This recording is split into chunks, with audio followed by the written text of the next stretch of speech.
So here's the question I received.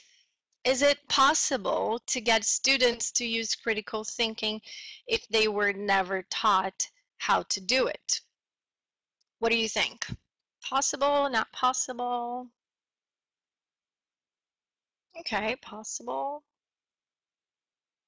Possible, but difficult. Yes, of course.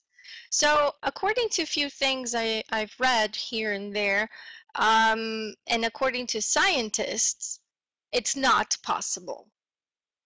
Thankfully, I'm not a scientist. Okay, so this will be from a teacher's perspective and a very stubborn one.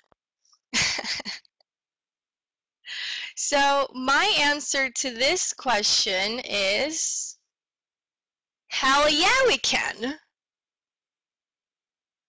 Okay, so it's hard, it takes a lot of work and a lot of patience. So, but at the end, it's actually very rewarding. I love working with critical thinking, and I'll go over that so you can understand a little bit about critical thinking, okay? So, what is critical thinking? Do you have any idea on what critical thinking is, or you just have absolutely no idea? It's okay if you don't have an idea, okay? Okay, reason about things. Great, Christina.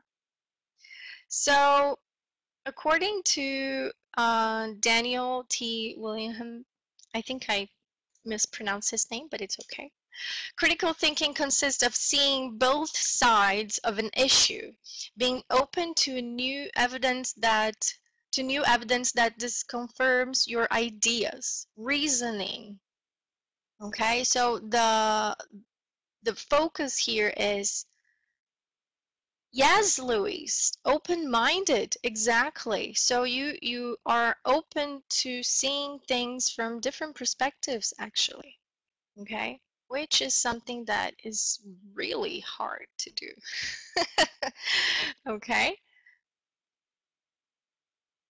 so why is thinking critically so hard?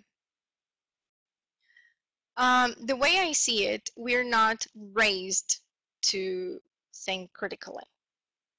Okay, and especially our generation and the previous generations were not raised to do that.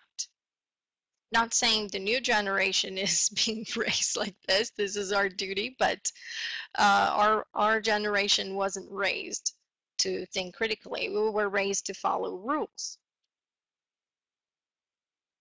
And if you didn't follow the rules, something bad happened, right? Other thing that we should consider is, am I ready to deal with a critical thinker? And I tell you something, we're not. Most of us aren't, okay? Um, it's a pain in the neck to work with critical thinkers, right? Those students who ask questions and you have no idea how to answer them, and then you feel absolutely lost and stupid. It's okay to feel stupid, okay? What I'm saying is, it's really, really hard to work with critical thinkers. However, first question that you have to ask yourself is that, are you a critical thinker? Okay? Because if you're not a critical thinker, it'll be much harder for you to work with one. And usually what happens is most of the students who think critically, either the teacher doesn't know how to work with this student because the teacher doesn't have training for that, and so the teacher gets upset and just say, please follow the rule, because the teacher was raised to follow rules at school, or the teacher has no idea what thinking critically is. I consider myself a critical thinker, and sometimes I'm perceived as not a very nice person because I ask too many questions. So this is one of the reasons why I like teaching using this kind of how can I say, it's not methodology, but a way of thinking, and engage my students to kind of think outside the box. Okay. So here are some of the things we should consider. Actually, critical thinking thinkers usually, what do they do? Okay. First of all, they ask a lot of questions. Are you ready to work with students who ask a billion questions?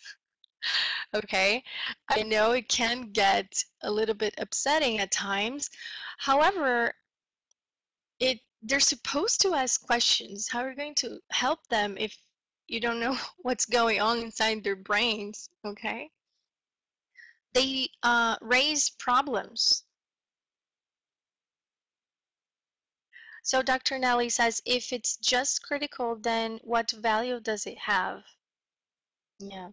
So students who are critical thinkers, usually they raise problems. If you have a discussion, they will consider different aspects of that topic. Gather and assess relevant information. Use abstract ideas. This is why it's so hard to understand them. Okay? Usually their comments and their questions are a bit too abstract. Test conclusions against relevant criteria and standards. They think open-mindedly. I hope I spelled that correctly. I don't know. Analyze assumptions, implications, and consequences. Communicate effectively with others in figuring out solutions to complex problems. Quite easy, don't you think? I don't think so. It's something that, according to scientists, either you're born with it or you're not. However, I think we should teach our students how to become critical thinkers because, let's face it, the market expects that from them. And even though it's hard for us to work with critical thinkers, it's important for us to know how to help them develop this skill. So how do we teach critical thinking? Okay, are we able to teach that? Yes, we're able to teach that. We have to provide our students with opportunities to talk about topics that are interesting and relevant to them, and provide our students with the opportunity to reflect about things. Oh, I like that smiley face on my picture. So here are some tips on teaching and learning critical thinking. First of all, pay attention to what you say. Okay? Seriously. What are you saying exactly? Does it make sense? Okay? Ask thought-provoking questions. Okay? Foster independent thinking. Let's have our students becoming independent. Okay, I'm rushing, Dr. Nelly. Use real-life situations. That's important. Be proactive. Work in groups and listen to what other people have to say about the topic. Listening is very important, and listening is quite hard to do because we like talking, and watch out for your TTT, but your students also like talking. Some of the people that I work with, they like the sound of their own voice. So try to work with listening and reflect about your decisions and their consequences. Okay? Yes, Rob, I'm hurrying. And here's my contact information. Please follow me on Twitter because I have a very lousy number of followers. It's just sad. Okay. And if you have a QR code, here's my information. And I highly recommend this first link, which has something for you to read and think about critical thinking. If you have other questions, please contact me through email or Facebook.